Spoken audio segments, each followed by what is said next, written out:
मुझे खून दो, मैं तुम्हें आजादी दूंगा। ये नारा जिस इंसान ने दिया, जिस व्यक्तित्व ने दिया, उस महापुरुष के नाम से तो हम सब वाकिफ है, लेकिन उनका जीवन, उनकी जीवनी, उनका संघर्ष, ये शायद हम नहीं जानते। रोली।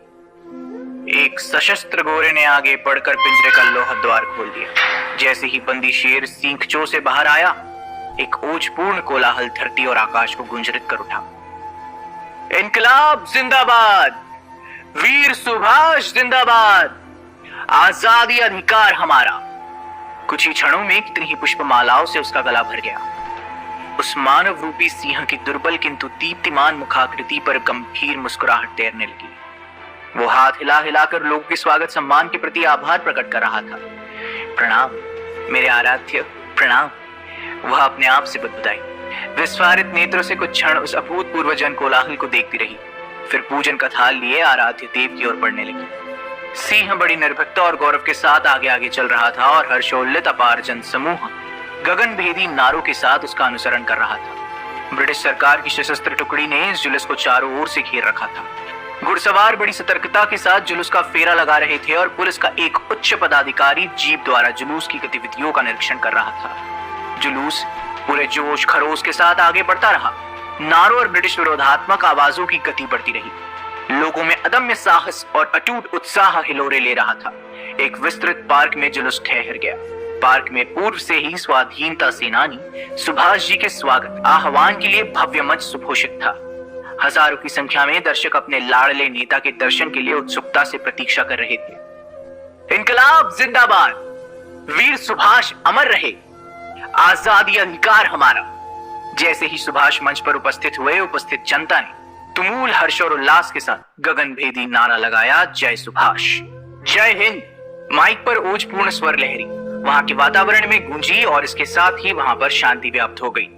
बंदे सुभाष दा बंदे, मधुर और श्रद्धासिक्त कंठ स्वर ने उस सात्विक शांति को आकस्मिक रूप से भंग किया और हजारों दृष्टियां अपलक मंच पर टिक गई। वह मृदुला थी, जो श्वेत परिधान में सुशोभित, हाथों में पूजा की थाली लिए क्रांतिदूत के अभिनंदन के लिए मंच पर उपस्थित हुई। मृदुला क्रांतिदूत के तेजस्वी मुखमंडल पर आह्लाद एवं गौरवानुभूति की पवित्र मुस्कान थिरक उठी। मृदुला ने गुलाब के सुगंधित पुष्पों की एक माला क्रांतिदूत को अर्पित की।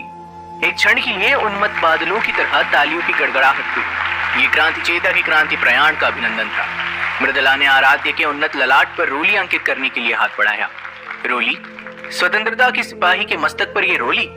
क्रांतिदूत के स्वर में कौतूहल सा था। तो पल भर को मृदुला लरज कर रह गई। मेरे विचार से आजादी के दीवाने का स्वागत रक्त की रोली से होना चाहिए। मृदुला, वो क्षण कब आएगा जब तुम रक्त की रोली से मेरे क्रांति प्रयाण का अभिनंदन करोगी? मृदुला ने पल भर को श्रद्धा विह्वल दृष्टि से क्रांति देवता के प्रखर मुखड़े पर देखा। सहसा ही रोली अंकित करने के लिए उसका बड़ा हुआ हाथ स्वतः पीछे लौट आया। अभी इसी क्षण दे, वह बुदबुदाई। उसने उसी क्षण रेजर मंगाकर अपना अंगूठा चीर लिया। रक्त की गाढ़ी धारा छलक पड़ी। तुम धन्य हो देवी, मैं तुम्हारी इस रक्त रोली को व्यर्थ नहीं जाने दूंगा। कहते हुए क्रांति देवता ने उसके समक्ष मस्तक नत कर दिया और रक्त की ज्वलंत रोली क्रांति देवता के मस्तक पर अंकित हो गई। वातावरण पुनः ओजस्वी हर्षनाद से झंकृत हो उठा। सहस्त्रों कंठ स्वर एक साथ ललकार उठे, आजादी अधिकार हमारा, माटी के कण कण का नारा। आओ प्यारो वीरो आओ, भारत मां ने तुम्हें पुकारा। जागा सारा हिंदुस्तान, हिंदू मुस्लिम एक समान।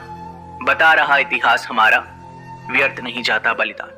केवल एक यही अभियान, जय हिंद, जय हिंद, जय हिंद। सुभाष ने अपने संबोधन में कहा, मैं आप लोगों को अपनी आत्मा की संपूर्ण निष्ठा के साथ अपने स्वागत अभिनंदन के लिए धन्यवाद देता हूं।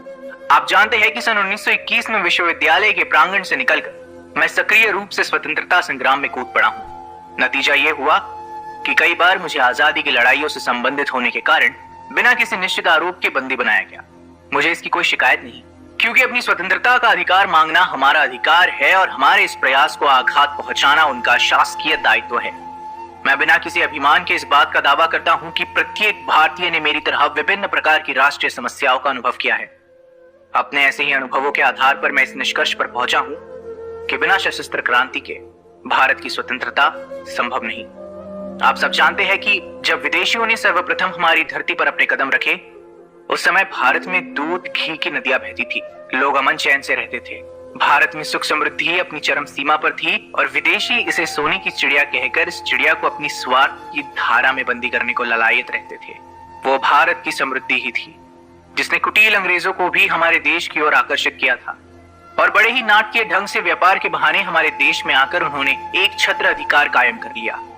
आज हम देखते हैं कि भारतीय जनता राजनीतिक दासता और आर्थिक विपन्नता के कारण भूख और गरीबी से मर रही है, जबकि अंग्रेज जो कभी दीनता और दरिद्रता में जीते थे, भारत की समृद्धि और साधनों के बल पर मोटे और समृद्ध हो गए हैं।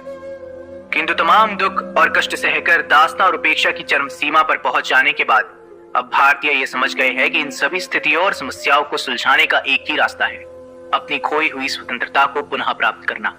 भारतीय इतिहास के घटनाक्रम से हमें दो सबक मिले हैं। पहली बात, यदि हम विश्वासघातियों का बहिष्कार नहीं करते और उन्हें आवश्यक दंड नहीं देते तो हम स्वतंत्रता प्राप्त करने की कल्पना भी नहीं कर सकते। और दूसरी बात, जब तक हम भारतीय एकता के सूत्र में बंधकर सामूहिक रूप से ब्रिटिश सत्ता से मोर्चा नहीं लेते, तब तक हमारी आजादी का प्रयाण पूरा नहीं हो सकता। वस्तुतः जब सितंबर 1939 में लड़ाई प्रारंभ हो गई, उस समय हमारा कर्तव्य था कि हमारे देश की संपूर्ण शक्तियां एकत्रित होकर सरकार पर इस बात का दबाव डाले कि वो हमारी मांगों पर विचार करे। यदि वो इन मांगों को पूरा करने से इनकार करे तो लड़ाई के लिए सामने आए। किंतु अफसोस है कि सहयोगी नेतागणों ने मेरे इस विचार की उपेक्षा की, क्योंकि वे दूसरे ही ढंग से सोचते थे। उनकी ढुलमुल नीति के कारण हमें असफलता ही हाथ लगी। ये वक्त ज्यादा तर्क वितर्क का नहीं है और हमें अपने संकल्प को दोहराते हुए अपनी आजादी की लड़ाई आखिरी सांस तक जारी रखनी है, नतीजा कुछ भी निकले। दोस्तों, मैं एक बार फिर अपने विश्वास को दोहरा देना चाहता हूं कि देश हर कीमत पर आजाद होगा। हमारा त्याग और बलिदान व्यर्थ नहीं जाएगा। हमें हमारे खून की हर बूंद का मुआवजा मिलेगा। हम अपने इस कठिन इम्तिहान में जरूर पास होंगे। आइए एक बार फिर हम अपने संकल्प को दोहरा ले कि हम सब कंधे से कंधा मिलाकर अपनी आजादी की लड़ाई के लिए आखिरी सांस तक लड़ते रहेंगे और हम में से कोई भी अपने लिए नहीं वरन देश के लिए जीता मरता रहेगा। इस वक्त इतना ही काफी है। इनकलाब जिंदाबाद। जय हिंद। जनसमूह ने गगनभेदी नारा लगाया, नेताजी जिंदाबाद, नेताजी अमर रहे। तभी ब्रिटिश घुड़सवार सभा को भंग करने के लिए दौड़ पड़े। उत्तेजित जनता उनसे भिड़ने को आमादा हो गई। तभी लोगों ने नेता के ओजस्वी शब्द सुने, हमें ऐसी छोटी मोटी बेकार की बातों में अपनी शक्तियों का विनाश नहीं करना है, बल्कि अपने को भविष्य के बड़े मोर्चों के लिए तैयार करना है। जनता उनकी आवाज के जादू से शांत हो गई। आपके लिए सार्वजनिक सभा में भाषण करने की पाबंदी है। पुलिस अधिकारी ने आगे बढ़कर सुभाष को पुनः हिरासत में लेते हुए कहा, आपको घर में नजरबंद रहने की पैरोल शर्त पर छोड़ा गया है। ठीक है। गंभीर मुस्कुराहट के साथ सुभाष इतना ही कहकर गाड़ी में बैठ गए और पुलिस की जीप उन्हें हिरासत में लेकर उनके एल्गिन रोड वाले मकान की ओर भागती रही। देशभक्त युवा हृदय सम्राट सुभाष का ये क्रांति अभिनंदन।